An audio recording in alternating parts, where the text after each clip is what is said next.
Ça fait vraiment plaisir d'être de retour et d'entendre le frère, le pasteur, donner le témoignage de la grâce de Dieu envers sa petite fille. C'est bien du Seigneur Jésus de faire des choses comme celle-là, certainement.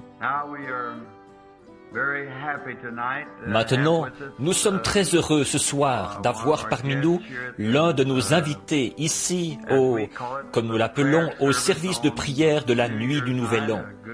Un de mes bons amis, frère Ernie Fendler, l'un des convertis au Seigneur Jésus-Christ, un trophée de la grâce. Il est d'origine suisse, c'est de là qu'il est venu. Et je crois qu'il y a un frère avec lui, et ils habitent actuellement à Chavoineau, un certain frère Waters, de descendance allemande. Nous sommes heureux de les avoir parmi nous ce soir. Et puis, nous avons aussi parmi nous ce soir un précieux frère dans la foi, de l'Afrique du Sud, frère David Duplessis. Nous sommes heureux de l'avoir aussi parmi nous. Et nous, David et moi, nous envisageons ou nous prions et que le Seigneur nous donne un grand travail ensemble pour cette année qui vient, en Afrique et dans différentes parties du monde. Frère David est ici maintenant pour en discuter et pour prier à ce sujet, d'ici à lundi, afin de décider exactement quand et où aller en Afrique et dans différentes parties du monde.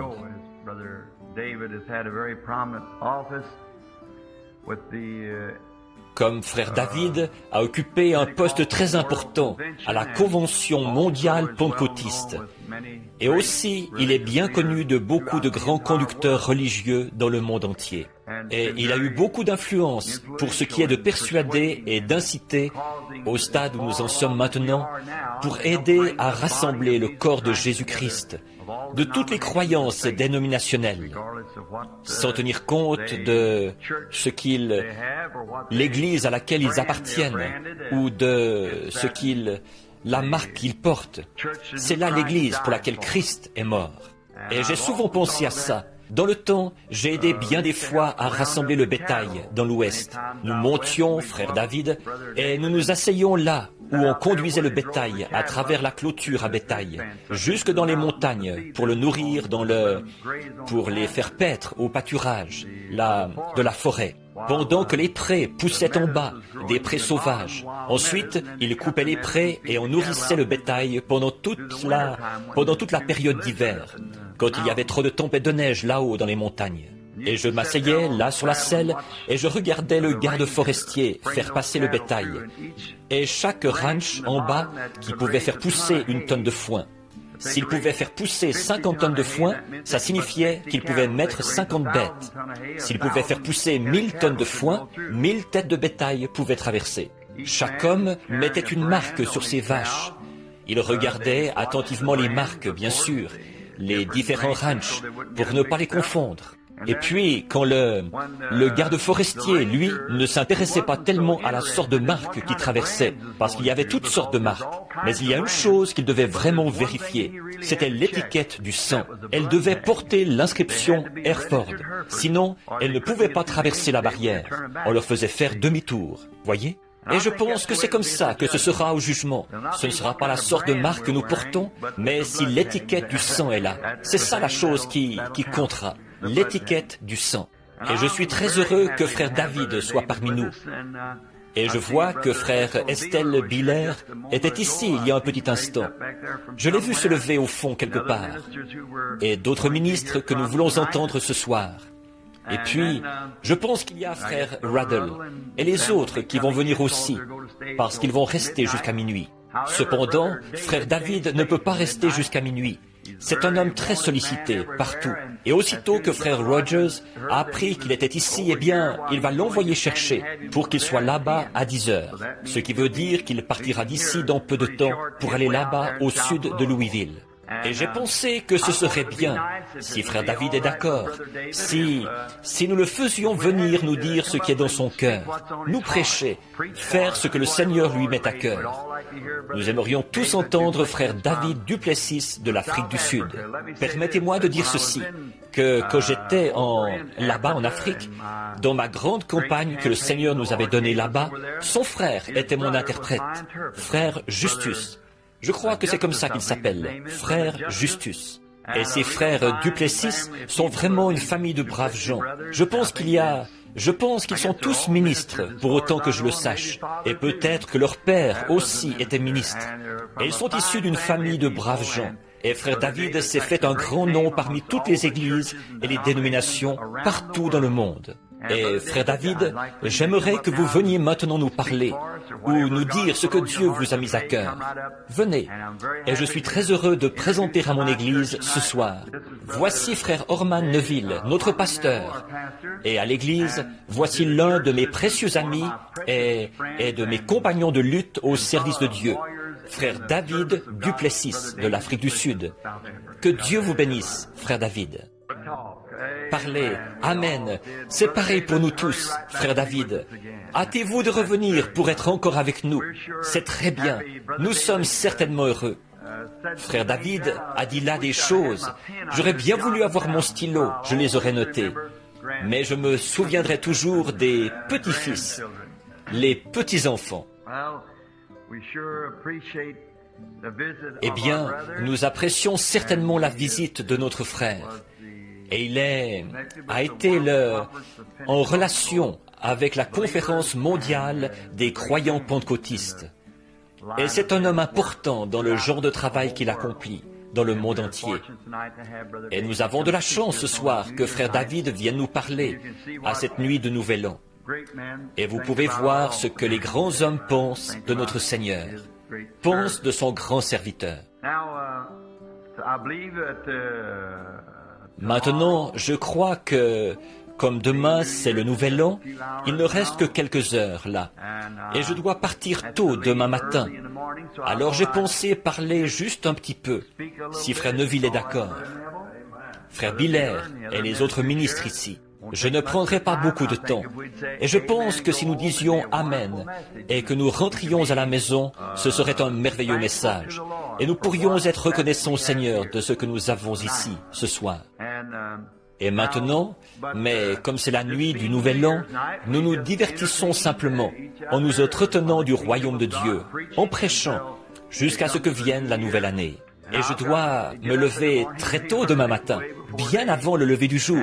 Et je ne suis pas aussi jeune que David. Peut-être que je ne me sens pas aussi jeune que lui. Bien sûr, David est un petit peu plus âgé que moi. Je pense qu'il est plus âgé de 7 ou 8 ans, peut-être de 10 ans. Mais il est vraiment une boule de feu pour Dieu. Il a fait 50 000 milles cette année pour le royaume de Dieu.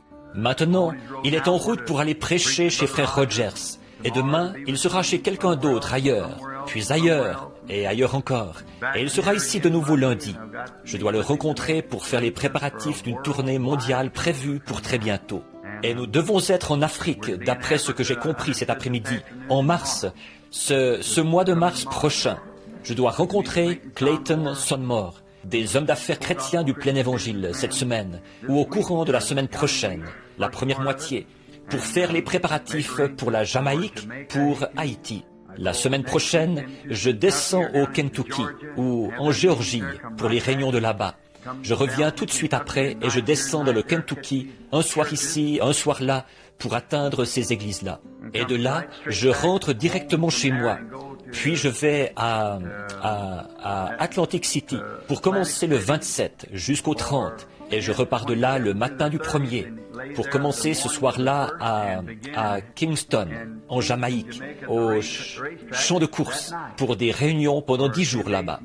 Et à partir de là, ensuite, en Haïti et ailleurs, où que nous allions. De là, nous ne savons pas où aller, simplement comme le Seigneur nous conduira. Or, toutes ces choses sont en préparation. Voyez, je n'ai pas dit oui. David est ici, Clayton va venir, Gordon, frère Gordon Lindsay va venir pour l'Amérique du Sud, et les autres, les hommes d'affaires chrétiens, c'est pour l'Amérique latine. Frère David, lui, c'est pour la Suisse, l'Allemagne, et ainsi de suite. Mais nous ne savons pas encore. Continuez à prier. Je ne veux aller nulle part tant que Dieu ne m'a pas dit d'y aller, et autant que je sache. Donc, si je me sens conduit à y aller, alors quand je descends de l'avion, et quelle que soit l'opposition, je peux dire, je viens au nom du Seigneur Jésus. Je suis reconnaissant pour David, l'amitié que nous avons eue ensemble, parce que cet homme est un homme très important. Mais il croit certainement à ce ministère du Seigneur. Il y croit certainement. Et nos noms ont été associés ensemble partout dans le monde, maintenant. Frère David et moi. Et je suis si content d'être associé à un homme comme celui-là. Mais mes amis, j'apprécie cela. Mais la plus grande chose à laquelle je puisse penser m'associer, c'est à Jésus-Christ, le Fils de Dieu, ce grand personnage-là. Maintenant, il y a Frère Neville et d'autres qui vont parler dans quelques instants. Mais maintenant, je voudrais lire juste un petit quelque chose dans l'Écriture. Et c'est bon, je pense, la nuit du Nouvel An, de voir différents prédicateurs et la manière dont ils abordent un sujet et ce qu'ils disent et tout. Et chaque homme a sa manière à lui de prêcher. Vous savez, Dieu ne nous a pas tous fait semblables. Il nous a fait différents. Il nous a fait différents de stature. Il a fait le monde différent. Et de grandes montagnes, de petites montagnes, des prairies, des déserts, de grandes fleurs blanches, des fleurs bleues, et toutes les différentes espèces. Il nous fait simplement différents, c'est tout. Il fait des cheveux roux, des cheveux noirs, des cheveux châtains, des cheveux blancs, gros, minces, grands, oh, et quoi encore? Voyez, il nous fait simplement différents. Dieu est un Dieu de variété, et j'aime assez cela, pas vous? Mais que ce soit toujours la même chose, tout le temps? Oh là là, j'aime ceci.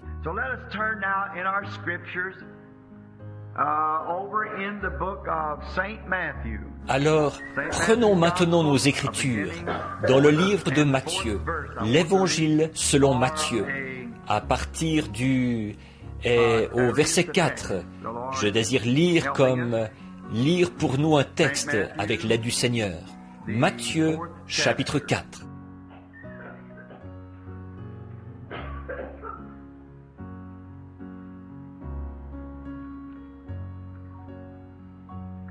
I believe before we read, let's pray. Gracious Heavenly Father, je crois, avant de lire, prions. Bienveillant Père Céleste, c'est encore avec des cœurs reconnaissants que nous approchons de cette nouvelle année. Et nous nous approchons de toi, et nous t'apportons tous nos soucis passés, et te demandons de les mettre dans la mer de l'oubli, et de ne plus te souvenir de nos péchés contre nous. Et puissions-nous non seulement examiner notre être spirituel, mais dans puissions-nous examiner notre communion avec toi, et pardonne-nous tous nos péchés. Et nous demandons que ton esprit traite avec nous ce soir.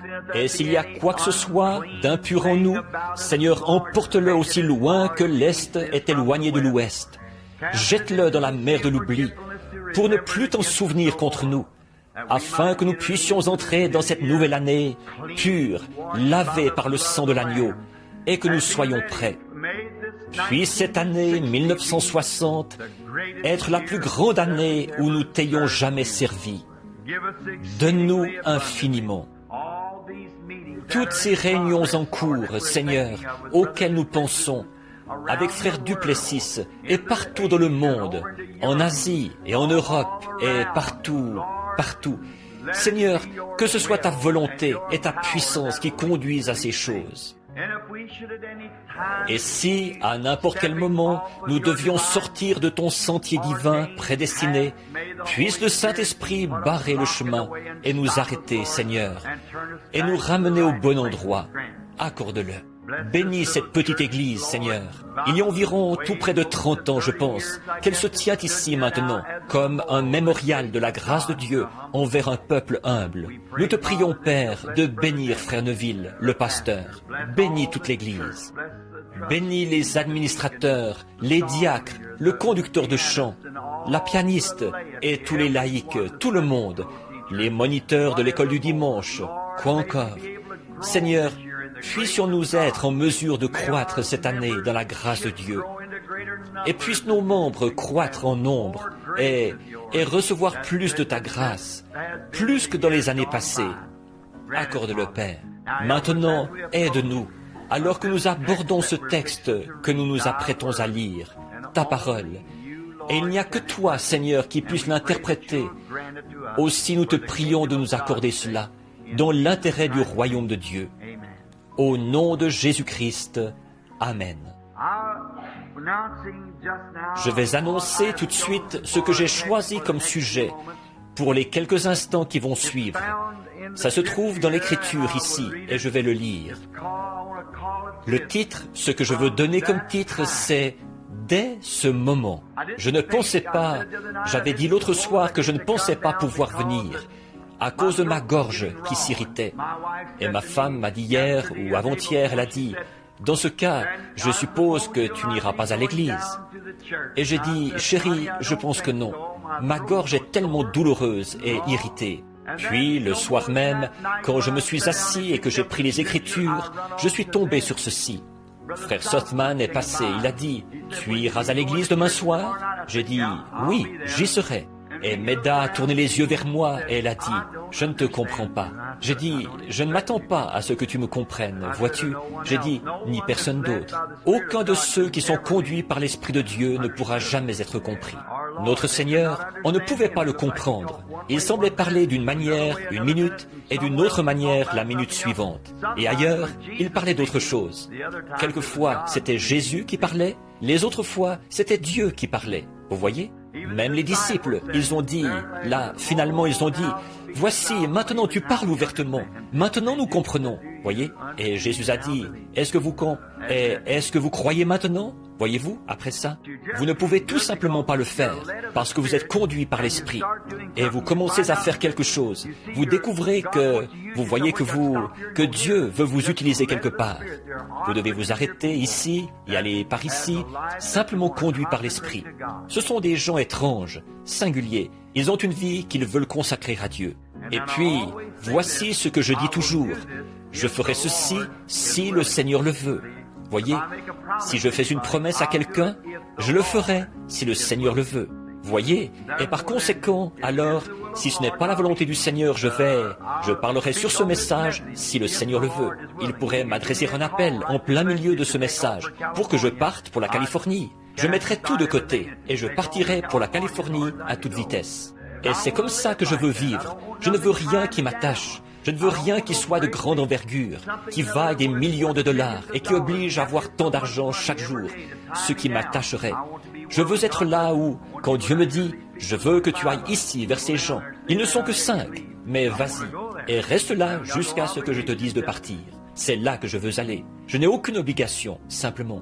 Et s'il veut que j'aille outre-mer, voici, on venait de parler d'aller en Allemagne ou en Afrique. Et une millionnaire, juste au moment où l'Esprit m'a mis à cœur d'aller en Afrique, elle a dit, « Je vais parrainer le voyage et tout payer. » Voyez, c'est tout. Pourquoi devrais-je m'inquiéter pour l'argent et les choses, alors que tout cela appartient à mon Père? Voyez, il peut simplement parler à cet homme riche-ci, ou cet homme riche-là, ou ces gens-ci, ou ces gens-là. Moi, je n'ai aucune raison de m'inquiéter pour ça. Voyez, Dieu s'occupe de toutes ces choses. Voilà. Frère Roy, c'est comme ça qu'il faut vivre. Le laisser, lui, s'en occuper. C'est tellement agréable. Maintenant, prenons nos Écritures au chapitre 4 et commençons à lire vers le verset 12 du chapitre 4 de l'Évangile selon Matthieu.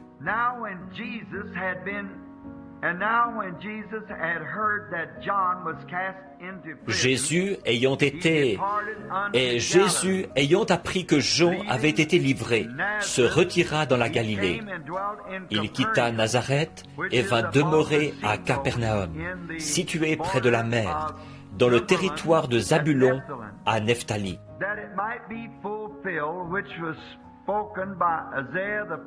afin que s'accomplît ce qui avait été annoncé par Ésaïe le prophète. Le peuple de Zabulon et de Nephtali, de la contrée voisine de la mer, du pays au-delà du Jourdain et de la Galilée des gentils.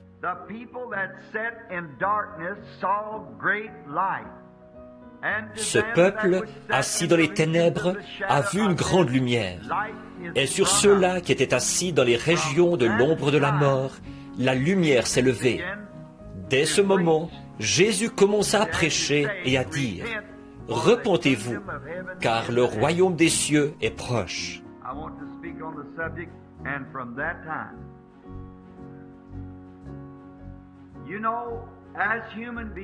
Je veux parler du sujet et dès ce moment.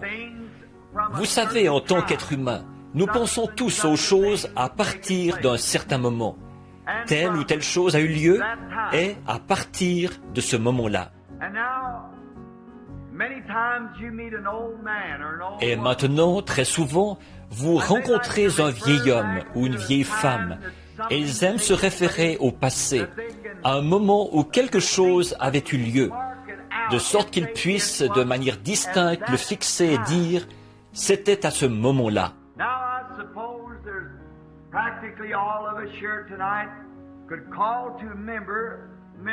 Maintenant, je suppose que pratiquement tous ici ce soir, nous pourrions nous rappeler certaines choses qui ont eu lieu à un certain moment. Dès ce moment, quelque chose avait changé. Telle ou telle chose était arrivée à ce moment-là. Et à partir de ce moment-là, c'était différent. Et c'est bien que nous puissions faire ça. Et certains de ces souvenirs, certaines de ces choses auxquelles nous pensons, ce sont des choses valables qui ont produit un changement. Et il y a certaines choses qui, elles, ne méritent pas tellement qu'on y pense.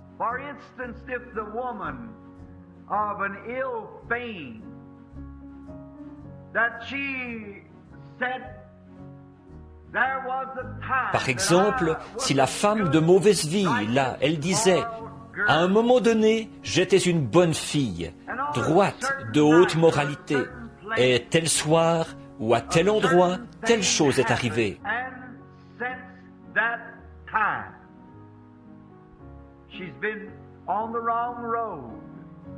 Et depuis ce moment-là, elle est sur la mauvaise voie. Sa vie a été gâchée par le péché, l'obscurité et les ténèbres. Et seul le jugement l'attend. Mais elle peut se rappeler que c'est à partir de tel moment, le moment où c'était arrivé, qu'elle a pris la mauvaise voie. L'homme ivre ce soir dans les rues, qui cherche à noyer ses chagrins, vous pourriez le ramasser. C'est comme quand je suis allé sur le Bowery, ici, il y a quelque temps à New York, le grand centre des ivrognes.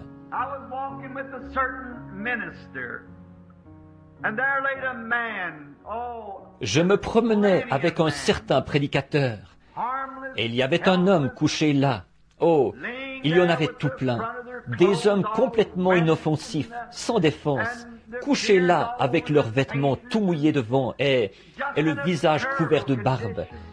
Et ils étaient vraiment dans un état terrible. Et ils étaient parfaitement inoffensifs. Et ce prédicateur a dit, « Ramasse celui-là et pose-lui donc la question. » Et je suis allé vers cet homme qui était couché, avec un pied sur le pare-choc d'une voiture, couché la tête sur la rue. Et alors qu'il avait été incapable à certains moments d'aller aux toilettes. Oh, il était vraiment dans un état terrible. Et je l'ai tenu et j'ai dit, « Pouvez-vous parler ?» Et il ne me donnait pas de réponse. Alors le prédicateur s'est accroupi. Il s'y connaissait plus sur la manière de traiter avec lui. Et il lui a demandé, « Qui êtes-vous » Et finalement, il a réussi à le réveiller suffisamment pour qu'il dise, « Si vous me payez à boire !» Et nous avons fini par découvrir qu'il pouvait montrer du doigt la banque dont il avait été président. Eh bien, il a dit, « Nous sommes prédicateurs. Pourriez-vous me dire ce qui s'est passé ? Si vous me promettez à boire. » Eh bien, nous ne pouvions pas faire ça. J'ai dit, « Je ne saurais ajouter du chagrin à vos chagrins. Je veux vous aider. » Toute son histoire, Il était rentré chez lui un soir et il y avait ce qu'il a appelé une lettre DIEU John sur la table. Là, sa femme l'avait quitté. Et il l'aimait. Et elle lui avait pris les enfants. Et il s'était retrouvé divorcé. Elle s'était enfuie avec un autre homme. Et il a dit, je ne savais pas quoi faire, me faire sauter la cervelle ou quoi. Alors je suis allé au bar. Et dès ce moment, voilà où il en était.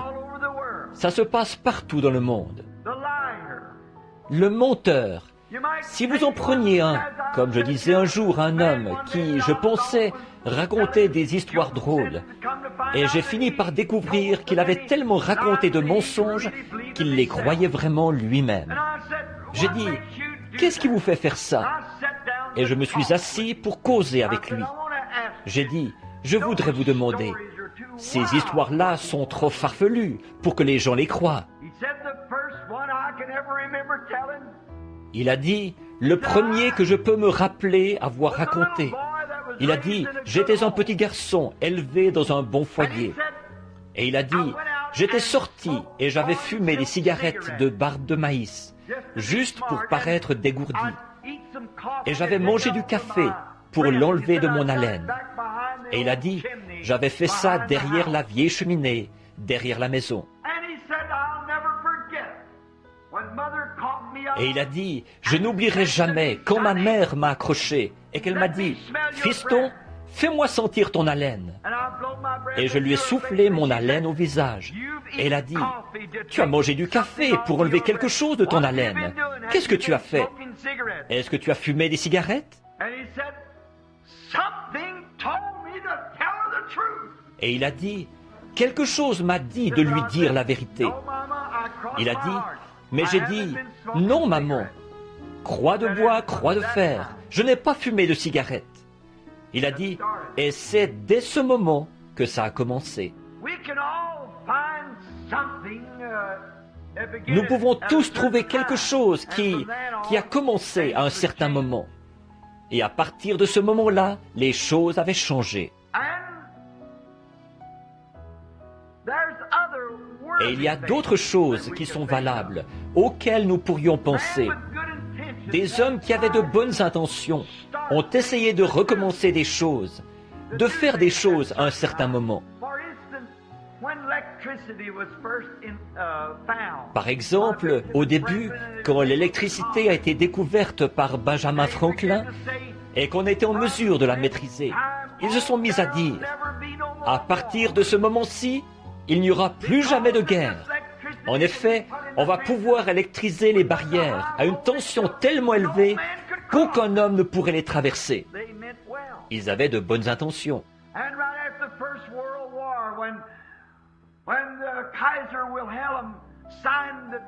Et juste après la Première Guerre mondiale, quand Kaiser Wilhelm a signé le traité de paix, on nous disait ici en Amérique, j'étais un gamin d'environ 9 ans, mais je me rappelle encore que les gens disaient tous, nous n'aurons plus jamais de guerre. À partir de ce moment-ci, c'est réglé pour toujours. Mais nous avons eu une autre guerre.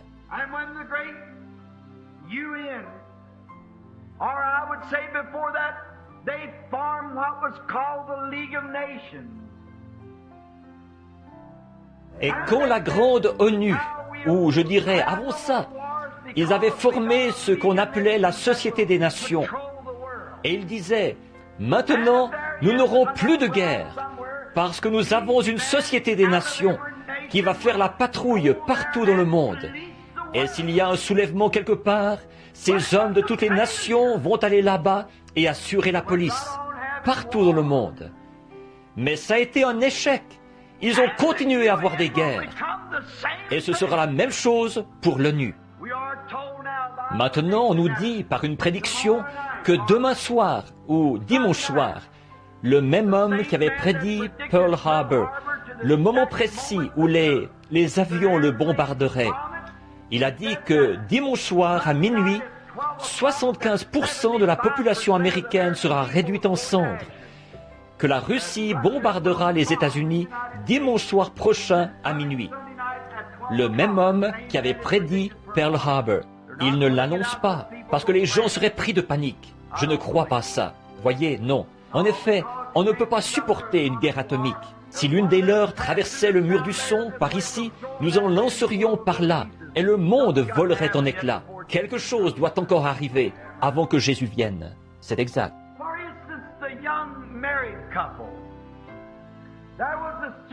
Par exemple, le jeune couple marié. À un certain moment, ils se sont mariés. Et ils ont fait leurs vœux ensemble. Ils se sont promis fidélité l'un à l'autre. Et ils se sont dit, nous nous aimerons, nous honorerons et nous chérirons, aussi longtemps que nous vivrons tous deux.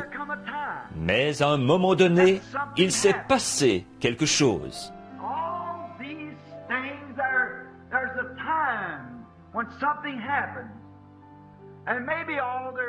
Toutes ces choses-là, il y a un moment où il s'est passé quelque chose.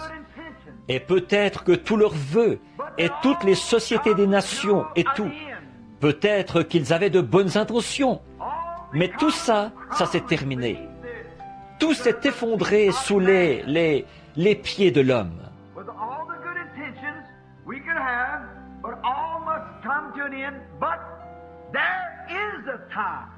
Malgré toutes les bonnes intentions que nous pouvons avoir, tout doit se terminer.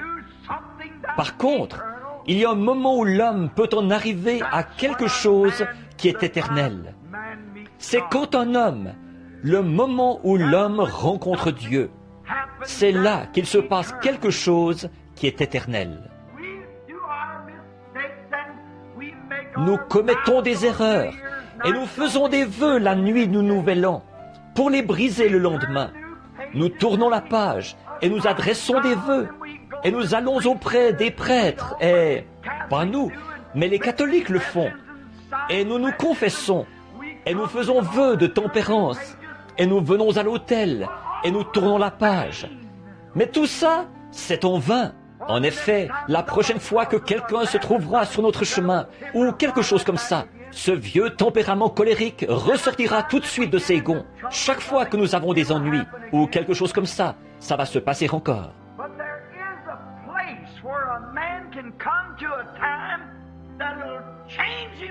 Mais il y a un lieu où un homme peut venir, un moment, et ça le changera pour toujours, pour l'éternité. Je ne mettrai pas dehors celui qui vient à moi, a dit Jésus. Un homme peut venir à Dieu et sa destination éternelle est complètement changée.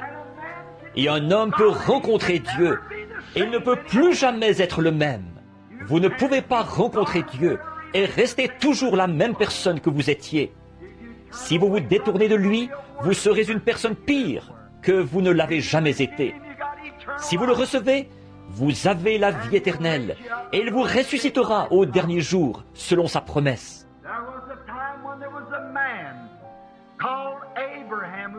À un moment donné, il y a eu un homme appelé Abraham qui venait du pays des Chaldéens et il habitait dans la ville d'Ur. Et il n'était qu'un homme, un brave homme. Peut-être il se pourrait, peut-être que son père adorait les idoles, parce qu'il venait de Babylone. Il n'était qu'un homme ordinaire, et il avançait en âge. Il avait 75 ans, et sa femme en avait 65. Et un jour, Abraham, pendant qu'il était peut-être dans le champ, en train de chasser, ou peu importe ce qu'il faisait, ramasser des baies, ou quel qu'était son travail, il a rencontré Dieu. Et dès ce moment, il a été changé. Il a pu appeler les choses qui n'étaient pas comme si elles étaient, parce qu'il avait rencontré Dieu. Il connaissait la minute et l'heure où il avait rencontré Dieu. Ça l'avait changé.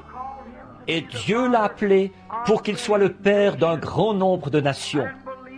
Et il a cru Dieu, et il a cru sa promesse, parce qu'il avait rencontré Dieu. 25 ans plus tard, il discutait, il cherchait à le dégoûter, en lui disant qu'il avait cru une chose qui était fausse. Mais la Bible dit, il fut fortifié de plus en plus, donnant la louange à Dieu. parce qu'il savait que Dieu devait tenir cette promesse. C'est comme ça que quand un homme rencontre Dieu, ça change sa nature, ça lui donne un super sens. Comme je le disais l'autre soir, l'homme naturel n'a que les 5 sens. Mais le croyant, quand il rencontre Dieu, il reçoit quelque chose de différent. C'est un super sens qui l'élève au-dessus des ombres. Ça lui fait croire des choses qui sont impossibles à s'accomplir. Il croit quand même qu'elles s'accompliront, parce que Dieu l'a dit. Quand un homme rencontre Dieu, il se produit quelque chose.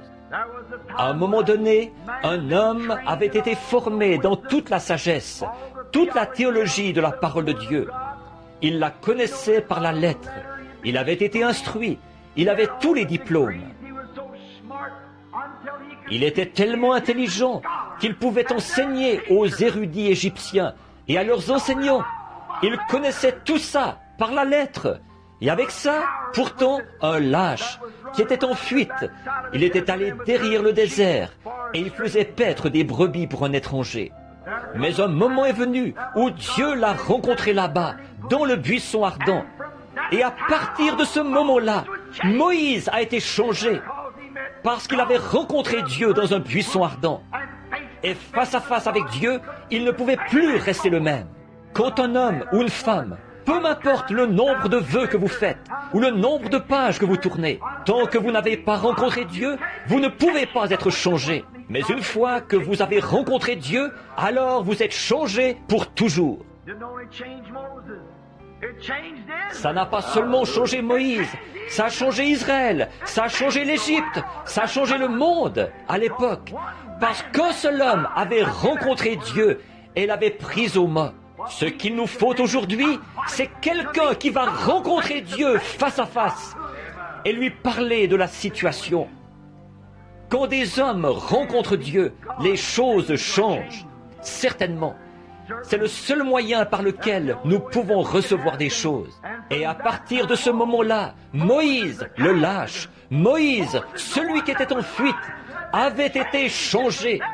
Et dès ce moment, il est devenu le serviteur du Seigneur. C'est toujours comme ça que ça s'opère. Quand un homme rencontre Dieu, les choses changent. Il y a eu une jeune fille, une fois, qui n'avait pas plus de 18 ans, ou peut-être même pas cet âge-là, qui était en route vers un puits un matin pour chercher un seau d'eau à Nazareth.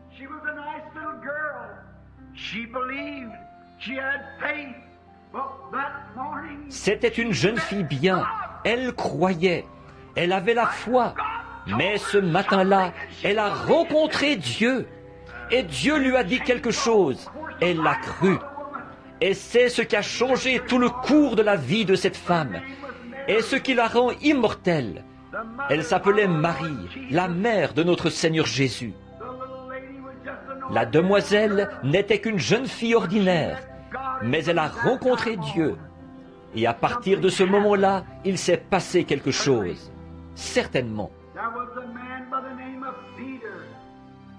Il y a eu un homme du nom de Pierre, un vieux pêcheur rude, probablement rustre au plus haut point, et c'était probablement un gros dur à cuire.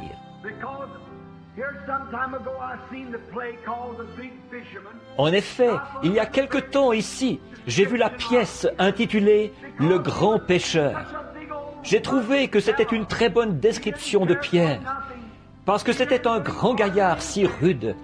Il ne se souciait de rien, il ne croyait pratiquement à rien. Mais un jour, il a rencontré Dieu, et dès ce moment, il a été changé. Dès ce moment, il est devenu un apôtre du Seigneur Jésus-Christ. Comme frère David Duplessis nous parlait tout à l'heure de Saul de Tarse, un meurtrier qui avait gardé les vêtements des meurtriers là, et qui avait été témoin et avait approuvé la mort d'Étienne, le martyr. Il avait des lettres dans ses poches pour se rendre auprès des conseils supérieurs des églises et arrêter les gens qui faisaient trop de bruit, qui poussaient des cris et louaient Dieu.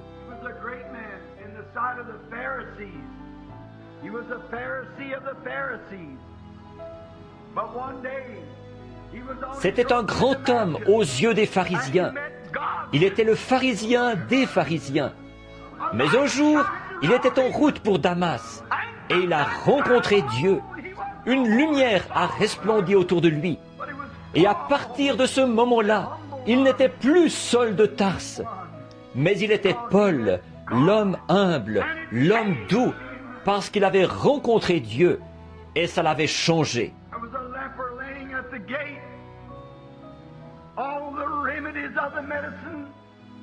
Il y a eu un lépreux couché à la porte.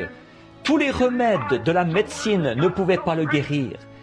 Il avait tellement de plaies vives que ses mains, il n'arrivait plus à les lever. Et ses pieds, il pouvait à peine les traîner. Son cas était désespéré. Mais un jour, il a rencontré Dieu qui sortait à la porte. Et il s'est prosterné et a adoré. Et il a dit, « Si tu le veux, tu peux me rendre pur. » Et il a dit, « Je le veux, sois pur. » Et dès ce moment, il n'avait plus de lèpre parce qu'il avait rencontré Dieu. Il y a eu un aveugle assis au bord du chemin et il ne pouvait pas distinguer la lumière du jour de l'obscurité. Il n'y avait rien qui pouvait l'aider.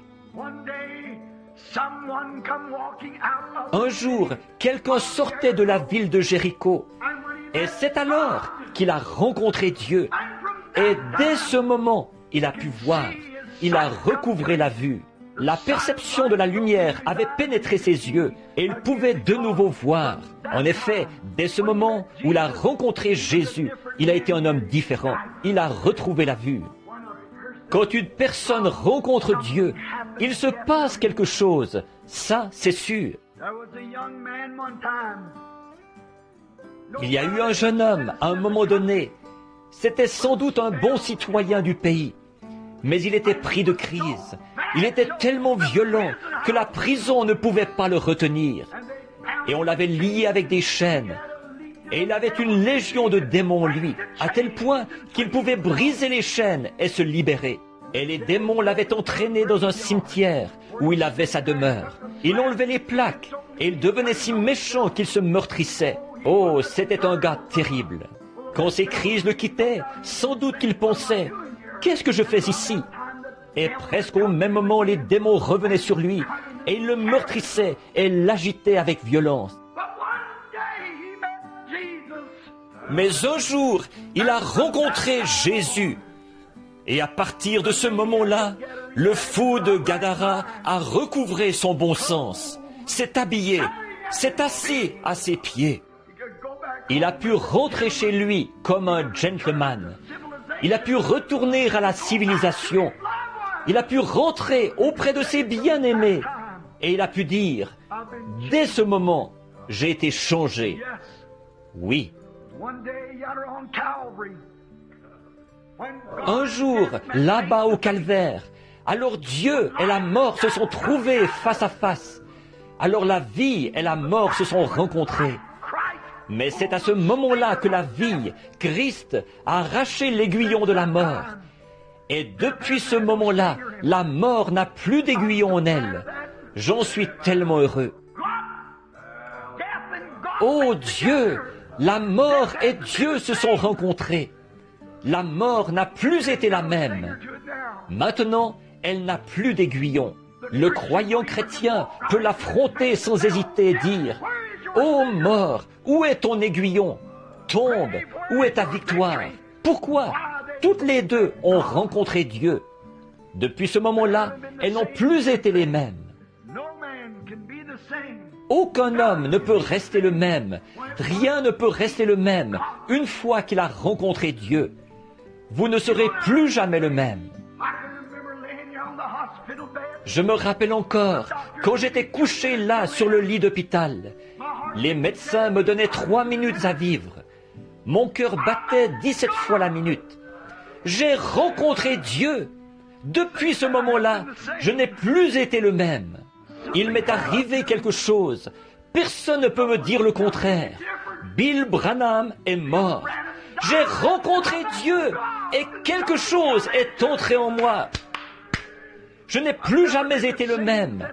Depuis cet instant où je l'ai rencontré, il m'a changé, il m'a rendu différent. Ce n'était pas une question de faire un vœu de nouvel an, mais j'ai rencontré Dieu. Hommes et femmes, quand vous rencontrez Dieu, vous êtes changés. Nous faisons nos vœux de nouvel an ce soir. Nous repartons demain matin pour les briser, le lendemain pour les briser. Mais ce qu'il nous faut faire, ce n'est pas un vœu de nouvel an, mais ce qu'il nous faut, c'est de nous trouver face à face avec Dieu et avoir la vie éternelle, naître de son esprit. Il y avait un vieil homme, à un moment donné, qui n'arrivait pas à se décider. Le diable martelait sans cesse pour l'en empêcher. Un jour, dans le champ, il s'est agenouillé pour prier. Pendant qu'il priait, il a planté un pieu. Il a dit que ceci soit un mémorial. Satan, si jamais tu reviens vers moi, je te montrerai ce pieu. Je te dirai que c'est ici même que j'ai rencontré Dieu et qu'à partir d'ici, c'était réglé. C'est ça qu'il nous faut. Peut-être pas un pieu dans un champ, mais quelque part, le secret d'une chambre, un lieu, pas... Oh, ce soir, il y aura des centaines de vœux qui seront faits, des milliers de vœux qui seront faits. Et l'an prochain, il nous faudra les refaire tous, de nouveau. Nous dirons, nous cesserons de mentir, nous cesserons de faire ceci, et nous abandonnerons notre tempérament colérique. Nous accomplirons plus de choses pour Dieu. Nous ferons ceci, cela ou autre chose, seulement pour découvrir que tout ça, c'est en vain. Ce que l'homme doit faire ce soir, c'est se trouver face à face avec Dieu. Et à partir de ce moment-là, il est une créature changée. Alléluia! Oh, comme j'aimerais pouvoir le dire de la manière que je le crois. Mais quand un homme rencontre Dieu, il est changé. Dès cet instant-là, pour le reste de ses jours, il ne sera plus jamais le même, parce qu'il a la vie éternelle. Il est une nouvelle créature. Les choses anciennes sont passées, et toutes choses sont devenues nouvelles pour lui. Il a un tout autre aspect. Le malade peut venir devant Dieu, alors que les médecins ont dit il va mourir. Mais il peut venir devant Dieu et plaider sa cause. Et il s'en retournera une personne différente. Et à partir de ce moment-là, oh, je me rappelle le sénateur Upshaw, assis dans un fauteuil roulant pendant 66 ans. Ce soir-là, là-bas en Californie, quand le Saint-Esprit est descendu et qu'il a commencé à parler, il a rencontré Dieu. Et à partir de ce moment-là, il a pu marcher sans ses béquilles. J'ai vu des moments où des gens étaient étendus là, rongés par le cancer. Ils n'étaient plus que l'ombre d'eux-mêmes. Et les médecins passaient et ils disaient, c'est fini pour eux. Leurs bien-aimés se rassemblaient là pour leur adresser les derniers mots qu'ils pouvaient, un encouragement. Mais ils ont rencontré Dieu et à partir de ce moment-là, ils ont été changés. Ils mènent une vie différente. Je peux voir la femme impure là dans la rue. Je peux voir l'ivrogne là dans la ruelle. Je peux voir l'hypocrite là dans l'église. Tous ces gens de toutes sortes, chaque nouvel an, ils tournent une nouvelle feuille. Et ils tâchent de faire quelque chose de différent. Ils tâchent de faire des restitutions et de faire tout le reste. Qu'ils rencontrent Dieu une fois et à partir de ce moment-là, Jésus a prêché dès ce moment à ceux qui étaient assis dans les régions de l'ombre de la mort. Et je dis ce soir, si un homme veut qu'un vrai changement s'opère en lui, qu'il se trouve face à face avec Dieu, qu'il le rencontre une fois, alors il pourra dire, à partir de là, à partir de ce moment-là, j'ai été un homme changé. Je le sais par expérience. Dans un instant, l'Église va se rassembler ici autour de l'autel. Vous allez reconsacrer vos vies. Vous allez abandonner des choses et déposer des choses à l'autel. Frères, permettez-moi de vous donner un conseil. Si vous n'avez jamais rencontré Dieu face à face, permettez-moi de vous dire quelque chose. Restez à l'autel, restez-y simplement, jusqu'à ce que vous rencontriez Dieu. Alors vous pourrez montrer du doigt cette nuit de Nouvel An. Non pas pour dire, j'ai tourné la page, j'ai fait un nouveau vœu, mais à partir de ce moment-là, j'ai rencontré Dieu. Et ma vie a été changée, et les choses ont été différentes. Et tout est redevenu nouveau pour moi à partir de ce moment-là, à partir du moment où on rencontre Dieu. Il ne s'agit pas de rencontrer une nouvelle année. Nous allons y faire face dans quelques minutes. Tantôt, dans environ 2h30, je pense. Peut-être moins que ça. Nous rencontrerons une nouvelle année, face à face. Nous la rencontrerons avec des vœux, nous la rencontrerons avec des engagements, nous la rencontrerons avec de bonnes intentions, nous la rencontrerons en disant, nous tâcherons de tourner la page, nous tâcherons d'agir autrement. Tout ça, c'est bien, j'apprécie ça. Frères, ce ne sera jamais éternel, tant que vous n'aurez pas rencontré Dieu, premièrement. Quand vous aurez rencontré Dieu, premièrement, à partir de ce moment-là, tout sera différent. Prions, alors que nous courbons la tête. Seigneur Jésus, Fils de Dieu, je me rappelle le moment où je t'ai rencontré, Seigneur. Je me rappelle le misérable que j'étais, moi qui menais une bonne vie vertueuse. Je ne sortais pas, je ne buvais pas, je ne jouais pas à des jeux d'argent, je ne fumais pas, ni rien. Mais je savais, Seigneur, quand la mort est entrée furtivement dans cette chambre d'hôpital, il y a quelques 22 ans, qu'il y avait quelque chose qui manquait dans ma vie. C'est là que j'ai rencontré Dieu. Et dès ce moment, Seigneur, j'ai essayé de te servir. Ma vie a été changée et tout a pris un aspect différent. Je suis tellement heureux de t'avoir rencontré, Seigneur. Et ce soir, en faisant face à la nouvelle année, je suis heureux de dire que je peux y faire face avec l'Esprit du Dieu vivant dans mon cœur. Donne-nous des expériences, Seigneur. Accorde-nous de ta bonté et de ta miséricorde. Pardonne-nous nos péchés. Et donne-nous de vivre tout au long de cette année prochaine. Ô Seigneur Dieu, avec cette expérience, nous t'avons rencontré et nos vies ont été changées. Accorde-le, Seigneur. Pardonne-nous nos manquements. Place en nous ton Saint-Esprit. Conduis-nous et guide-nous. Dieu notre Père, voici en face de moi l'année 1960. Et il y a des occasions d'une série de réunions à travers le monde où il semble que même des dizaines de milliers et des milliers de païens primitifs, des idolâtres et tout pourraient venir à toi. Ô Seigneur Dieu, avec ton esprit dans mon cœur, je suis devant ton autel ce soir et devant toi et je dis, aide-moi, ô Dieu, mon cœur brûle de zèle, je t'aime, Seigneur. Je m'abandonne à toi pour te servir. Conduis-moi partout où tu veux me conduire. Envoie-moi partout où tu veux m'envoyer, Seigneur. Parle simplement et je partirai. Bénis mon Église, bénis Frère Neville, bénis tout le monde ici, les nouveaux venus parmi nous, et ces pasteurs qui parleront à tour de rôle au cours de la soirée. Je te prie, ô Dieu, de bénir leur ministère. Bénis Frère Neville, bénis Frère Juni Jackson, Frère Biller, tous ces autres ministres, bénis-les, Père. Donne-nous une grande année en 1960. Seigneur, nous qui savons que nous t'avons rencontré face à face, et qui savons ce que c'est que de naître de nouveau de ton esprit, accorde-nous ta grâce éternelle pour te servir. Nous prions au nom de Jésus. Amen. L'aimez-vous?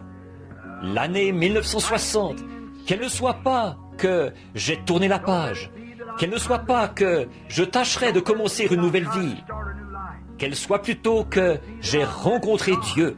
Et dès ce moment, à partir de ce moment-là, j'ai eu la paix qui surpasse l'intelligence. J'ai eu une joie ineffable et glorieuse. J'ai eu une satisfaction. Même si la mort devait venir vers moi, je serais dans les bras de Dieu, 1 minute après mon dernier souffle. Quoi qu'il advienne, qu'ils la fassent exploser dimanche soir s'ils le veulent. S'ils le veulent, la bombe n'aura pas fini d'éclater que nous serons dans la gloire avec lui. Amen. Il n'y a rien qui puisse nous faire du mal. Alléluia. Je suis si heureux d'avoir rencontré Dieu. Je suis si heureux de pouvoir dire, dès ce moment, en identifier l'instant précis. Quand j'ai rencontré Dieu, il m'est arrivé quelque chose. J'ai été changé dès cet instant-là. Depuis ce moment-là, j'ai été changé à jamais. Je suis tellement heureux d'être sur ce chemin ce soir, comme un témoignage à la gloire et à la puissance de Dieu. Un rien du tout ici, et Dieu est descendu là. Il m'a donné sa grâce, et m'a sauvé, et m'a guéri, et m'a rempli de son esprit. Et il m'a permis de prêcher son évangile, ce qui est le plus grand honneur qu'il y a au monde. Depuis ce moment-là, jusqu'à ce moment-ci, je n'ai jamais eu un seul regret. Mais j'ai été reconnaissant tous ces jours, et je le serai pour toute l'éternité, d'avoir rencontré Dieu. Que Dieu vous bénisse. Très bien, frère Neville.